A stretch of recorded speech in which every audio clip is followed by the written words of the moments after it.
चलो देखें। Hello everyone, एक बार फिर से आप सबका मैथ एकेडमी में स्वागत है। और जैसे कि आपको याद है कि हम यहाँ पर मैथ की सीरीज कराने वाले हैं जिसमें सभी क्वेश्चनों को लिया गया है। तो यहाँ पर जैसे आपको 52 क्वेश्चन दिख रहा है, इससे पहले भी क्वेश्चन हो चुके हैं और ये 1 नंबर से शुरू हुआ है क्वेश्चन, इसलिए इसी क्रम में बढ़ते जाएंगे। तो यहाँ पर देखिए, पहला क्वेश्चन पढ़ लेते हैं कि 100 तथा 300 के मध्य कितनी संख्या है जो 7 से विभाज्य है। 100 तथा 300 के मध्य ऐसी कितनी संख्या है जो 7 से विभाज्य है। तो हम इस तरह क्वेश्चन कैसे करेंगे और इस तरह क्वेश्चन एग्जाम में पूछ लेते हैं। तो कैसे करेंगे, जब भी इस तरह के क्वेश्चन आए कि इन और इनके बीच में कितनी संख्या है कि इससे विभाजित हो जाए, तो हम क्या करेंगे, बड़ी संख्या में भाग देंगे जिससे विभाज्य है। और जैसे 300 बड़ी है और 100 जो है उसमें भी भाग देंगे किसका, 7 का। और इन दोनों संख्या को क्या कर देंगे, माइनस कर देंगे। क्या करोगे, इसका जो भाग देंगे इसका जो भी उत्तर आएगा और इसमें जो भाग देंगे इसके उत्तर को क्या कर देंगे, माइनस कर देंगे। ये तो हो गया इसका करने का तरीका। अब इसे आप कितनी जल्दी कर सकते हैं वो आप पे डिपेंड करता है। ठीक है, अब ये माइनस क्यों कर रहे हैं, इसकी वजह क्या है, क्योंकि हमें किसके बीच चाहिए, 100 से 300 के मध्य चाहिए, यानी 100 से बड़ी और 300 से छोटी संख्या चाहिए और 100 से पहले की संख्या नहीं चाहिए, 100 से तो बड़ी चाहिए हमको। तो इसलिए जब हमने 7 से भाग दे रहा है 100 में, तो इसमें जो भी संख्या आएंगी वो 100 से नीचे वाली संख्या आएंगी, छोटी संख्या आएंगी।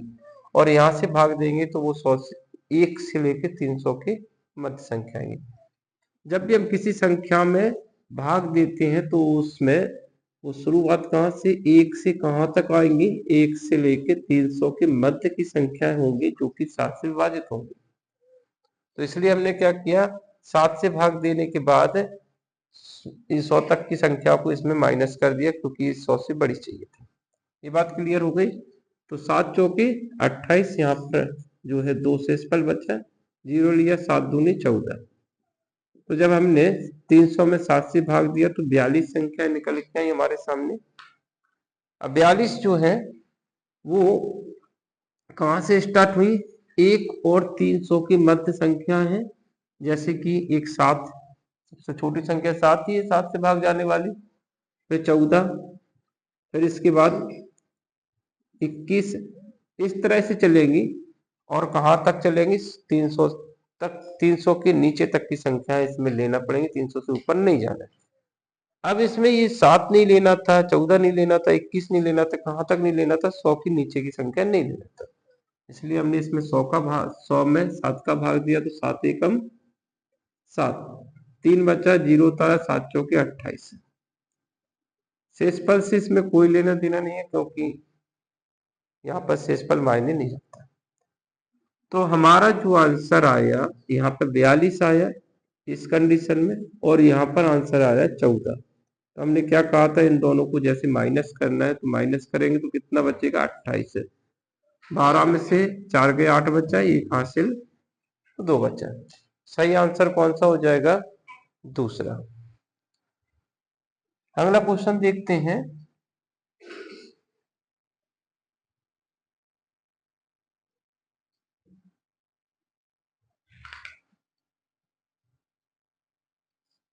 देखिए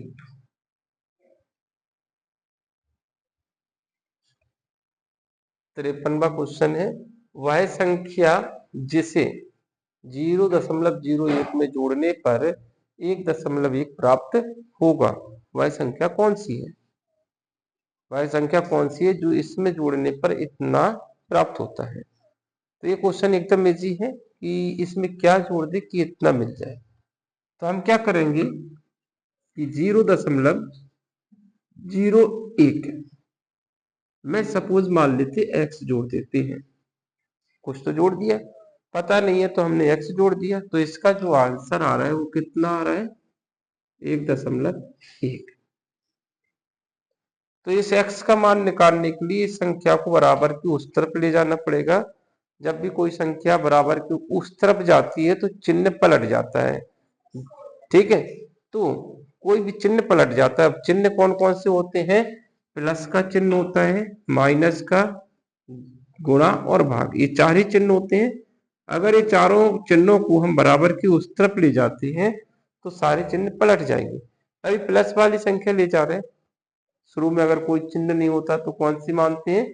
प्लस की संख्या मानते हो। प्लस वाली संख्या बराबर की उस तरफ जा रही तो काय की हो जाएगी? माइनस की।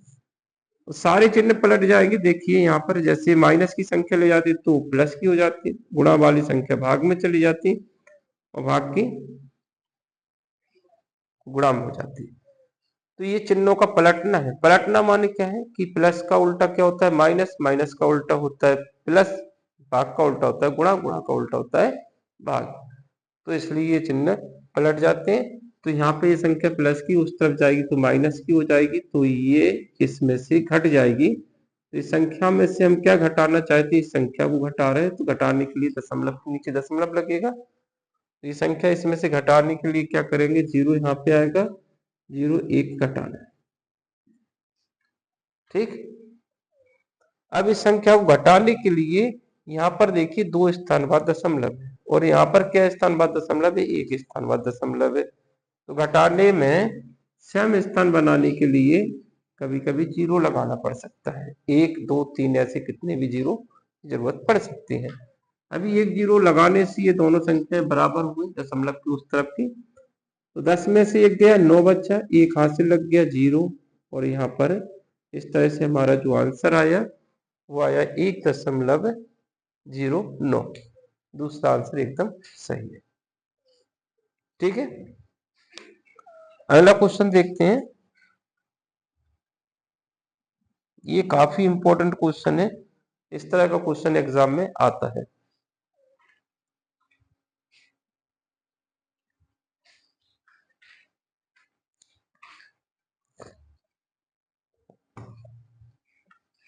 ये बहुत ही ज्यादा इंपॉर्टेंट क्वेश्चन है कि इस तरह का एग्जाम में, जो नवोदय का एग्जाम होता है उसमें ये क्वेश्चन हर बार मिलता है, इस टाइप का क्वेश्चन, ठीक है।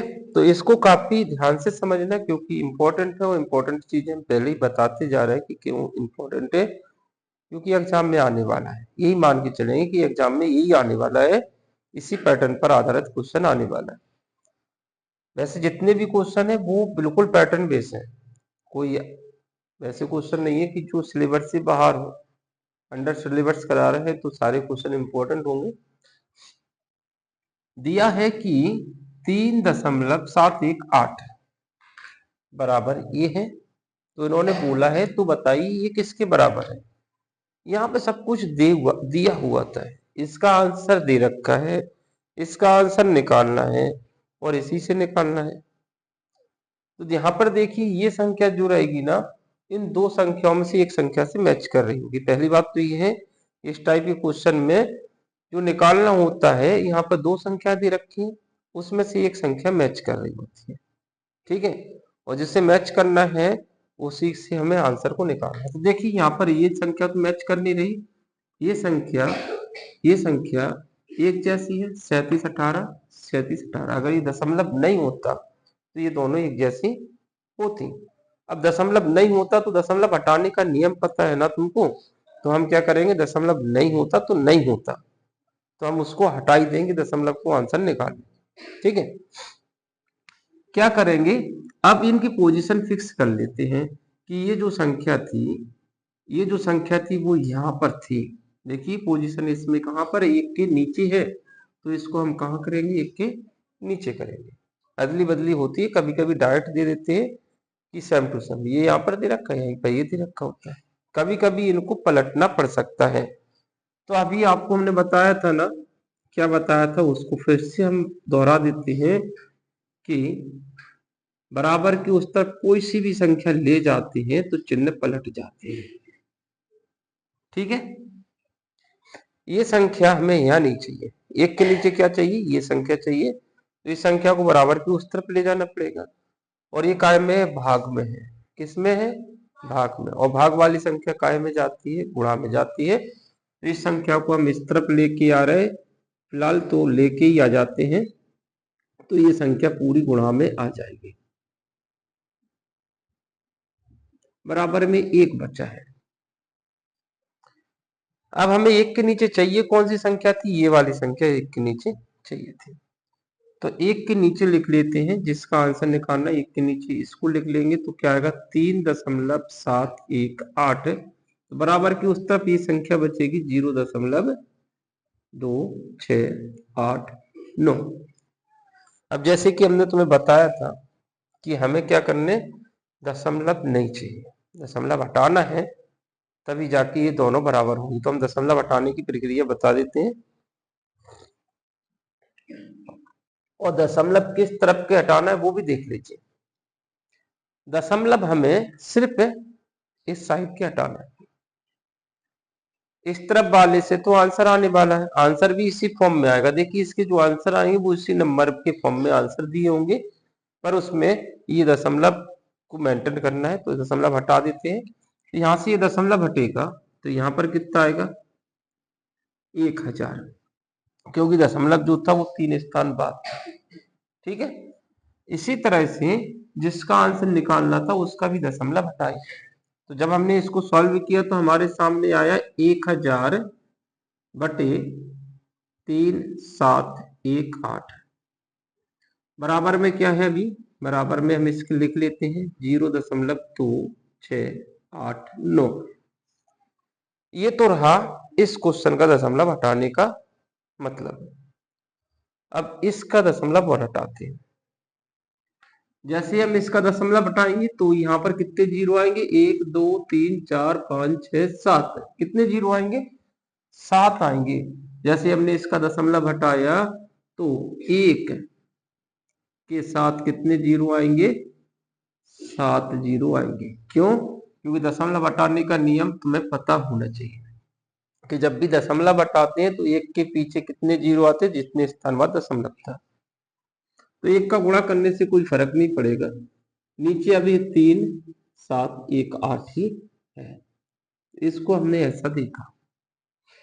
अब इसको देखो और इसको देखो, इसको देखो, इसको देखो, दोनों को देखा तो हमें क्या पता चला कि इसमें 3 जीरो हैं और इसमें 7 जीरो हैं। तो 3 को हमें कितना करना है, 7 करना है, क्योंकि आंसर तो यहां से निकालना है हमको। तो 3 को 7 करने के लिए हमें क्या करना पड़ेगा, इसमें गुणा करना पड़ेगा। कितने का गुणा होगा, 10,000 का, क्योंकि 3 तो थे, 10,000 का गुणा करेंगे तो इसमें क्या हो जाएगा, 7 जीरो आ जाएंगे, आ जाएंगे कि नहीं आएंगे। तो इस संख्या में 10 का गुणा किया, बराबर की इस तरफ गुणा किया, तो बराबर की उस तरफ भी गुणा करना पड़ेगा, क्योंकि बुरा लगेगा इसको इधर कर लिया, इधर क्यों नहीं किया, क्योंकि दोनों बराबर हैं, दोनों बराबर हैं। अगर एक साइड पे गुणा किया है तो दूसरी तरफ भी गुणा करना पड़ेगा, क्योंकि बराबर का मतलब भी ये होता है कि ये तराजू है। ठीक है, अगर हमने इधर बांट रखा है 1 किलो का, तो बराबर तभी रहेगा जब हम इधर 1 किलो का बांट रखेंगे। बराबर का मतलब तो यही हो कि दोनों तरफ बराबर होगा। तो इधर गुणा क्यों करना पड़ा, क्योंकि ऐसा देखना था हमें। इधर गुणा क्यों करना था, क्योंकि इसे ऐसा बनाना था। तो इन दोनों में क्या हो गया, आंसर निकल आया। तो इसका दशमलव जब कटेगा तो नीचे भी 10,000 आएगा, क्योंकि 4 स्थान पीछे दशमलव था। तो 10,000 से 10,000 कट गया, तो हमारे सामने जो आंसर आया वो 2689 आंसर आ जाएगा। कौन सा आंसर होगा, पहला। ठीक, अगला क्वेश्चन देखें।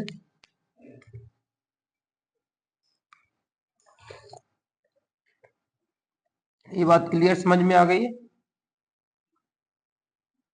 और एग्जाम में इस तरह क्वेश्चन आता है, और भी प्रैक्टिस करेंगे। ऐसा नहीं है कि एक इसी क्वेश्चन को किया है, आप क्वेश्चनों का पैटर्न समझिए। इस टाइप का क्वेश्चन फिर आएगा और आप देखेंगे कि अगर आप सीख गए तो उस टाइप का क्वेश्चन आप लगा लो, और नहीं सीखे हैं तो फिर गलती करोगे। इसलिए पहले जब हमने इसको समझा दिया तो इसको समझने की कोशिश करिए कि आ जाए, जब भी आपके नेक्स्ट राउंड में अगला क्वेश्चन आता है तो आप उस टाइप का क्वेश्चन कर सके। ठीक है, देखते हैं अगला क्वेश्चन। ये रहा क्वेश्चन, पढ़े इसको, देखते हैं क्या है।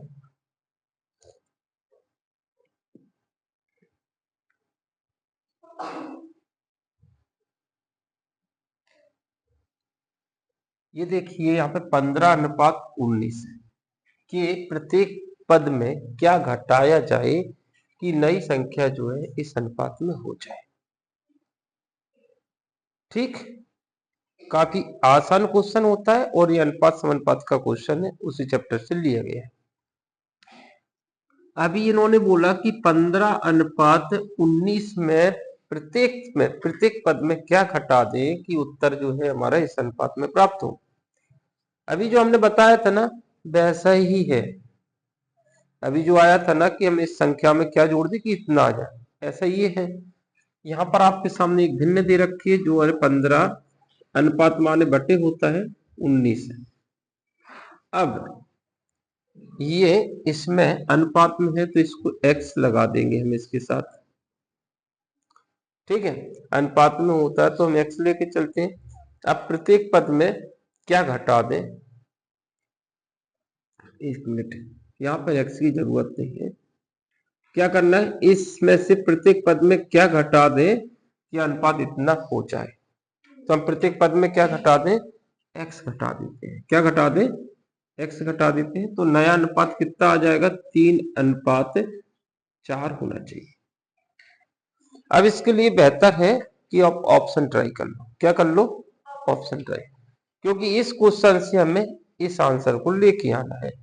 अब यहाँ बारी बारी से अगर हम देखा जाए कि हम चलो पहले 3 को ट्राई करते हैं। क्या कर दे, 3 को इस x से जहाँ पे 3 रख के देखते हैं और देखते हैं उसका उत्तर इतना आ रहा है कि नहीं आ रहा है। और उत्तर आ गया तो आंसर कौन सा होगा, 3। नहीं आया तो हम दूसरा ऑप्शन ट्राई करेंगे। चलो देखें, जैसे ही हमने यहाँ पर 3 रखा तो 15 में से घट जाएगा। 15 में से 3 घटेगा तो कितना बचेगा, 12। 19 में से 3 घटेगा तो बचेगा 16। हमें आंसर इसके जैसा अभी तो दिख नहीं रहा है, लेकिन काटने के बाद आ सकता है। इसे काट के देखते हैं। 4×3=12, 4×4=16। देखिए हमारा जो आंसर आया वो 3/4 आ रहा है काटने के बाद। जब ऑप्शन ट्राई किया तो पहला ही आंसर बिल्कुल सही है और किसी से भी नहीं आएगा ये, और कोई संख्या रखोगे तो नहीं आएगा। तो हमें क्वेश्चन को समझा कि इसमें से प्रत्येक पद में क्या घटा दिया, तो प्रत्येक पद में हमने x घटाया। घटाने के बाद हमारा उत्तर कितना मिल रहा था, इतना मिल रहा। अब सीधा ऑप्शन ट्राई किया, ऑप्शन को उठा उठा के इसमें रख के देखा और सॉल्व किया और उत्तर इतना मिल जाएगा ये, तो वही आंसर होगा। ठीक है, अब इसको करें कैसे कि हमको ऑप्शन ट्राई नहीं करना है, डायरेक्ट आंसर निकालना। तो क्या करोगे आप, कैची गुणा करोगे। क्या करोगे, कैची गुणा किस तरह से होगा कि इस 4 का गुणा इधर हो जाएगा और इसका गुणा इधर हो जाएगा। 4 का गुणा इस 15 से भी होगा, 4 का गुणा इस x से भी होगा, तो 15 से गुणा होगा 15×4=60। x से होगा तो 4x।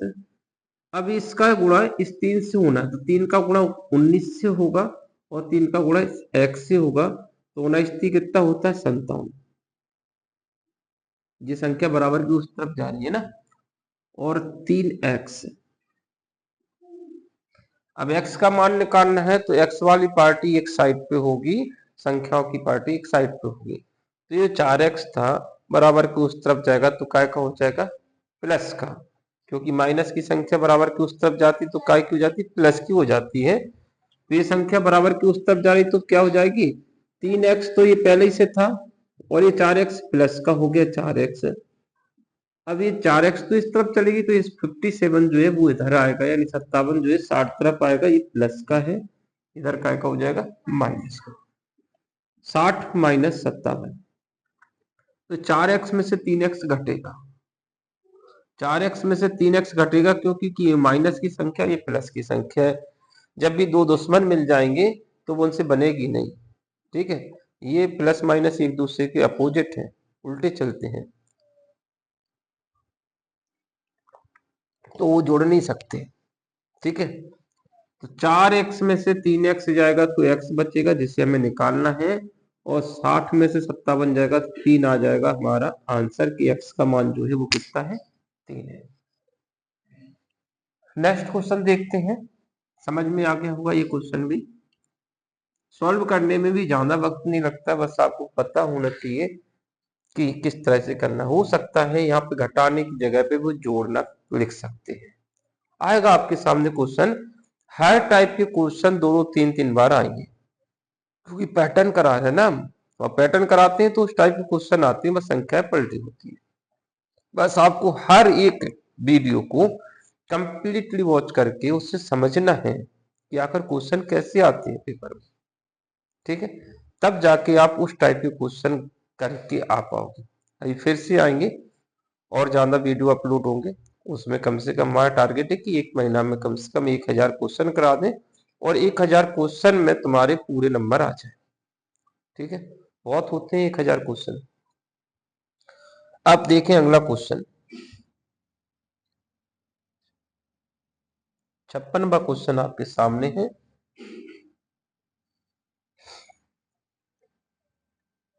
तीन पेंसिल का मूल्य 20 रुपया है। कितनी पेंसिल का मूल्य है 20 रुपया? 3 पेंसिल का मूल्य 20 रुपया है। 6 दर्जन पेंसिलों का मूल्य क्या होगा? यहाँ पे सिर्फ और सिर्फ 3 पेंसिल का मूल्य दे रखा है। इन्होंने बोला है कि 3 पेंसिल जो है वो 20 रुपया की आ रही है, ठीक।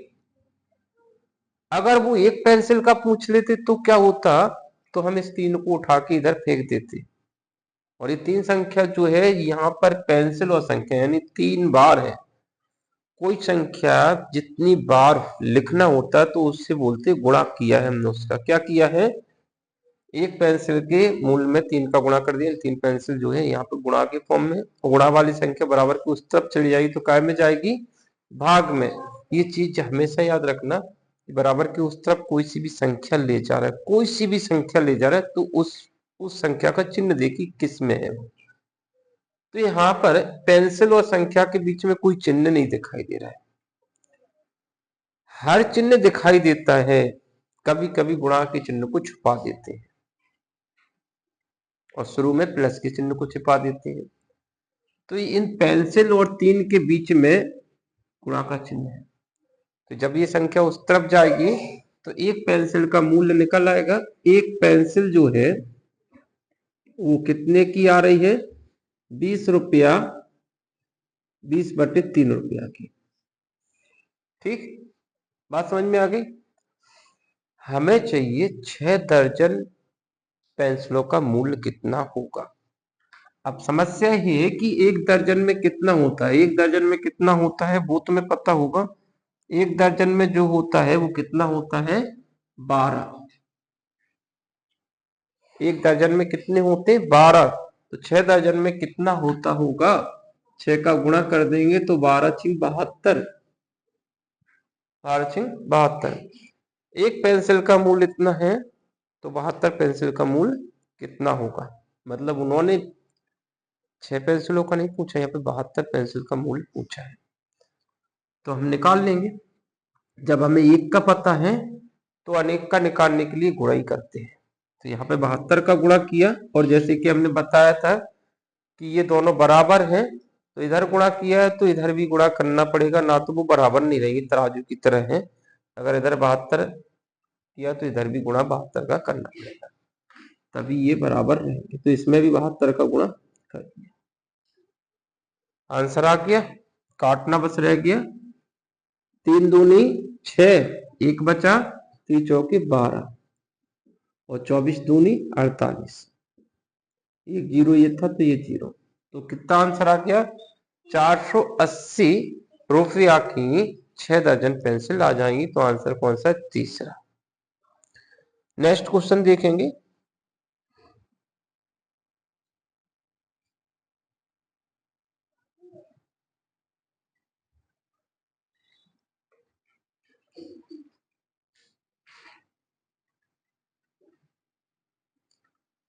देखिए आपके सामने संख्या पद्धति का क्वेश्चन है।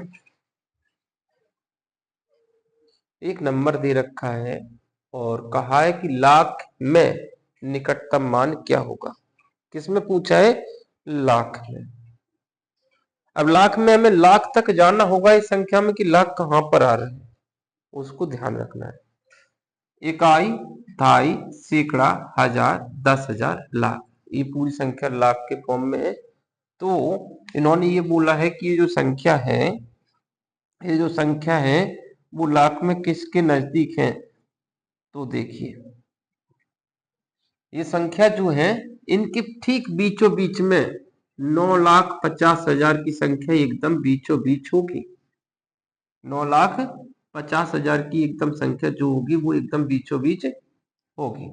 ठीक है, अब ये संख्या को देखना है कि ये संख्या इससे उस तरफ निकल गई है।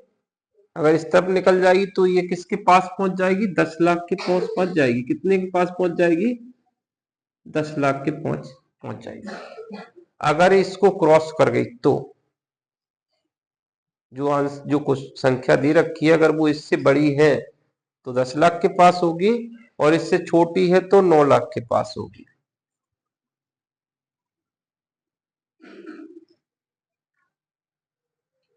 बिल्कुल बीचों बीच की संख्या, इस संख्या की बिल्कुल 9 लाख 10 लाख के बीच में 9.5 लाख होगा। होगा कि नहीं होगा।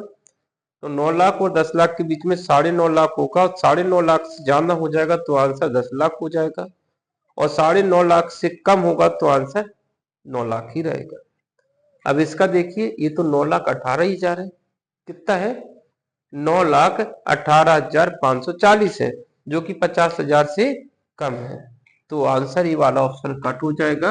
आंसर कौन सा हो जाएगा, 9 लाख। तो सही आंसर जो हो जाएगा वो तुम्हारा पहला आंसर होगा। ठीक है, अब लाख में जो होते हैं 5 जीरो होते हैं, आपको पता होगा। तो सही आंसर कौन सा हो जाएगा, पहला आंसर इसका एकदम सही होगा। अगला क्वेश्चन देखते हैं।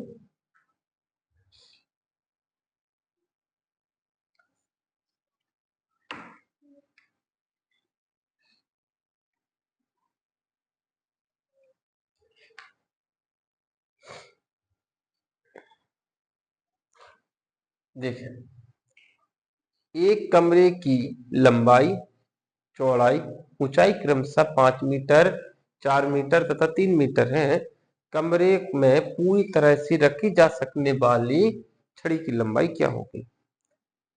किसका है, क्षेत्रमिति का क्वेश्चन है। काय का है, क्षेत्रमिति यानी क्षेत्रफल वाला क्वेश्चन है, जहां पर आपको उस उससे भी है जो वॉल्यूम वाला दे रखा आयतन वाला चैप्टर है ना, उससे क्वेश्चन लिया गया है। जिसमें क्या पूछते हैं, घन और घनाभ दे रखा है आपका चैप्टर, उसमें से ये क्वेश्चन है।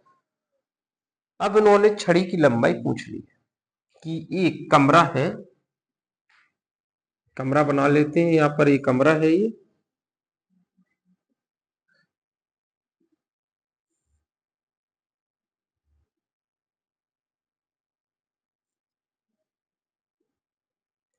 इस टाइप से इन्होंने बोला कि ये कमरा है और इसमें सबसे लंबी छड़ी रखी जा सके तो उस छड़ी की लंबाई क्या होगी।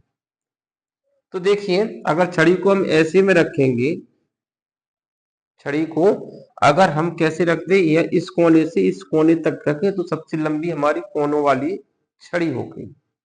ठीक है, अगर इस कोने से, इस कमरे के इस कोने से छत के कोने से मिलाने वाली छड़ी की लंबाई सबसे लंबी होगी। तो ये डिपेंड किस पे करेगा, लंबाई, चौड़ाई और ऊंचाई पर। तो लंबाई कितनी दे रखी, 5 मीटर, चौड़ाई कितनी दे रखी, 4 मीटर, और ऊंचाई कितनी दे रखी, 3 मीटर। हमने क्या कहा कि अगर छड़ी रखना है तो सबसे लंबी छड़ी हमारी इन कोनों को मिलाने वाली छड़ी होगी। अब इस छड़ी की जो माप होती है वो आपको पता होना चाहिए। सबसे लंबी यानी छड़ी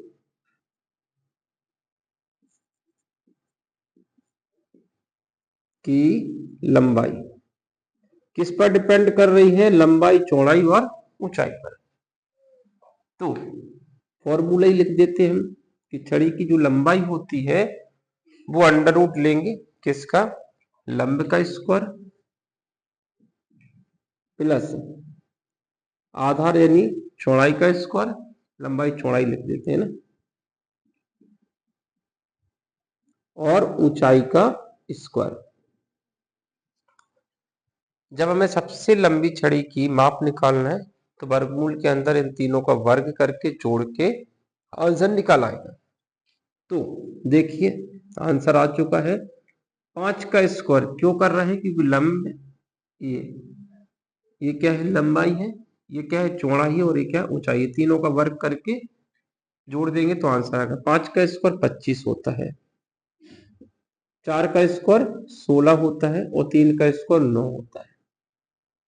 इन सबको जोड़ा तो 16 और 9 25, 25 25 50 हो गया। तो 50 अंडर रूट के अंदर आ गया। अब ऐसा आंसर तो दे नहीं रखा है। क्यों नहीं दे रखा? कि इसमें अंडर रूट को भी सॉल्व करना होता है। तो हम क्या करेंगे? इस 50 की अभाज्य गुणनखंड से इसको सॉल्व करेंगे। अगर आपको नहीं आता है तो इसे अभाज्य गुणनखंड विधि से हल करेंगे। कैसे? कि 50 की हम करेंगे गुणनखंड। 50 लिखा है, 2 से भाग दिया 25 आ गया, 5 से भाग दिया तो 5 आ गया और 5 से भाग दिया तो। अब देखिए यहाँ पर वर्ग अंडर रूट हल करना है तो जोड़े से संख्या बाहर निकल आती है। 5 का जोड़ा बन गया। किसका बन गया? 5 का। तो 5 तो बाहर आ जाएगा। अंडर रूट के अंदर कौन रह जाएगा? सिर्फ 2 रह जाएगा। तो इसे हम लिख सकते हैं 5 अंडर रूट 2। 2 क्यों नहीं आया? कि 2 अकेला पड़ गया, वो इस अंडर रूट से नहीं लड़ पाएगा। सिर्फ कौन निकल आएंगे? 5 निकल आएगा। क्योंकि 25 का वर्गमूल जो होता है वो कितना होता है? 5 होता है। सही आंसर कौन सा आ जाएगा? 5 अंडर रूट 2। ये अंडर रूट लिखा होगा, भट्टे में नहीं है, यहाँ पे प्रिंट मिस्टेक है। ये कितना लिखा होगा? 5 अंडर रूट 2। ठीक है, अगला क्वेश्चन देखते हैं।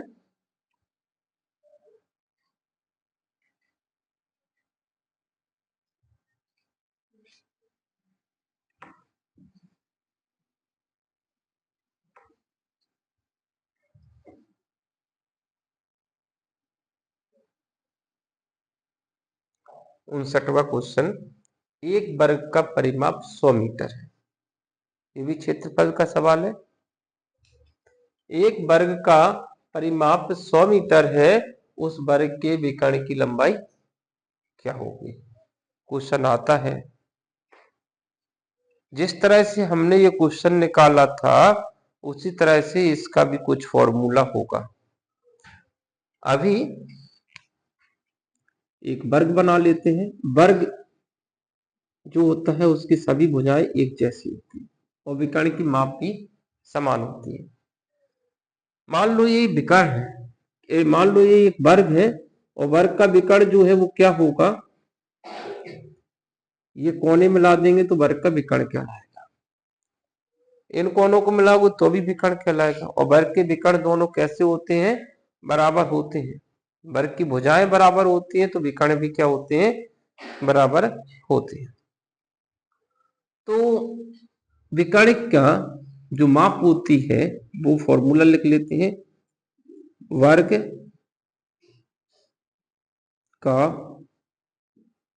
विकर्ण बराबर क्या होता है? दे ही रखा है। वर्ग का विकर्ण कितना दे रखा है?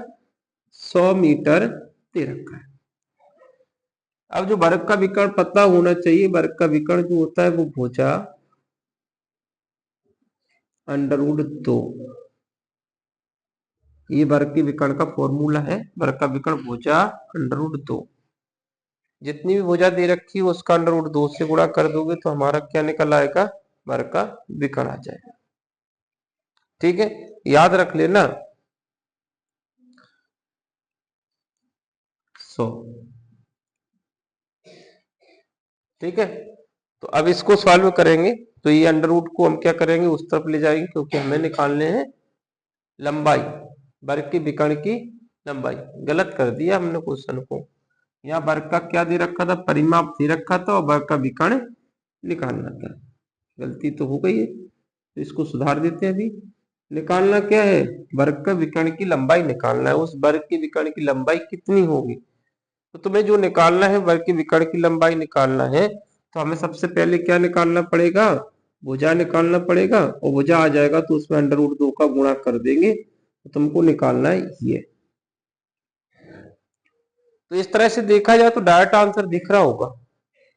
कौन सा दिख रहा है? तीसरा, क्योंकि अंडर रूट 2 गुना होती है भुजा की, होती है कि नहीं होती?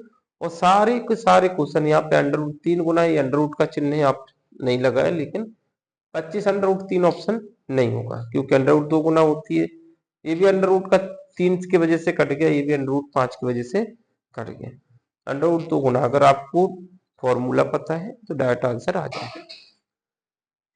फिलहाल परिमाप दे रखा है, क्या दे रखा है यहाँ पर? वर्ग का परिमाप दे रखा है। परिमाप जो है वो कितना दे रखा है? 100 मीटर दे रखा है। और वर्ग का परिमाप जो होता है वो होता है 4 गुणा भुजा।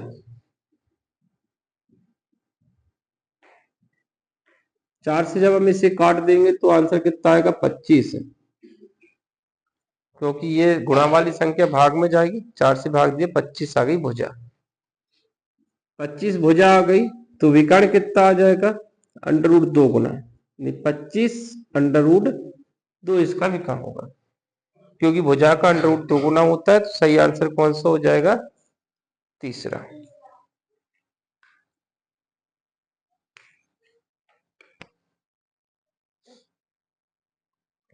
साठवां क्वेश्चन देखें।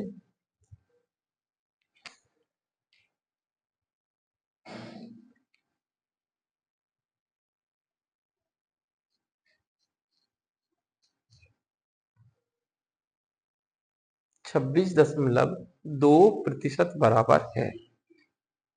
अब यहां पर देखिए, यहां पर क्या है कि यहाँ पर प्रतिशत का चिन्ह लगा हुआ है और ऑप्शन में प्रतिशत का चिन्ह नहीं लगा हुआ है।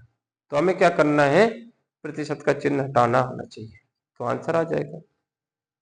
जब भी आपके सामने प्रतिशत का चिन्ह हटाने की बात करे तो 100 का भाग दे देना, कि जब भी प्रतिशत का चिन्ह हटता है तो नीचे कितना आता है? 100 आता है। तो हम क्या करेंगे? इसको बराबर लिख देंगे, क्योंकि वो बराबर ही होगा। जब हम कोई चीज हटा रहे हैं तो कुछ तो आएगा और वो उसके बराबर होगा। तो हमने क्या किया? प्रतिशत का चिन्ह हटाया, तो 26.2 में से प्रतिशत का चिन्ह हटा तो नीचे कितना आ गया? 100। यही कहा है हमने कि जब भी प्रतिशत का चिन्ह हटाना हो तो 100 का भाग दे देना है। हटेगा तो 100 आएगा, लगाएंगे तो गुणा करेंगे। किसी भी संख्या में प्रतिशत का चिन्ह लगाना है तो 100 का गुणा करेंगे, और हटाना है तो 100 का भाग देंगे। अभी हटाना था इसलिए भाग दिया है, कभी लगाना पड़ सकता है इसको, जैसे इसको लगाना हो तो यहाँ पे इसमें 100 का गुणा कर देंगे, फिर से लग जाएगा। ठीक है, तो आप किसी संख्या में 100 से भाग दे रहे हैं, किसी संख्या में 100 से भाग दे रहे हैं तो भाग ना देके दशमलव को शिफ्ट कर दीजिए। तो यहाँ पर 100 से भाग देंगे तो ये दशमलव 2 स्थान पीछे आ जाएगा। कहाँ जाएगा? 2 स्थान पीछे आ जाएगा, क्योंकि हमने ये बताया है जब किसी संख्या में 10 से भाग देते हैं तो एक स्थान बाद दशमलव मिलता है, और किसी संख्या में 100 से भाग देंगे तो 2 स्थान बाद दशमलव आएगा। ठीक है, और किसी संख्या में अगर 1 लाख से भाग देना है, कितने से भाग देना है? 1 लाख से भाग देना है, तो 0.5 स्थान पीछे आएगा, क्योंकि जितने जीरो हैं उतने स्थान पीछे दशमलव आने वाला है। तो यहाँ पर क्या आ जाएगा? 0.000001। तो ये दशमलव का नियम, जब हमने 100 से भाग दिया तो 2 स्थान पीछे दशमलव आ जाएगा। यहाँ पहले से लगा हुआ था, तो यहाँ से हटेगा, इधर आ जाएगा। तो आंसर जो हमारा सामने जो आया वो 0.262 होगा, दूसरा आंसर।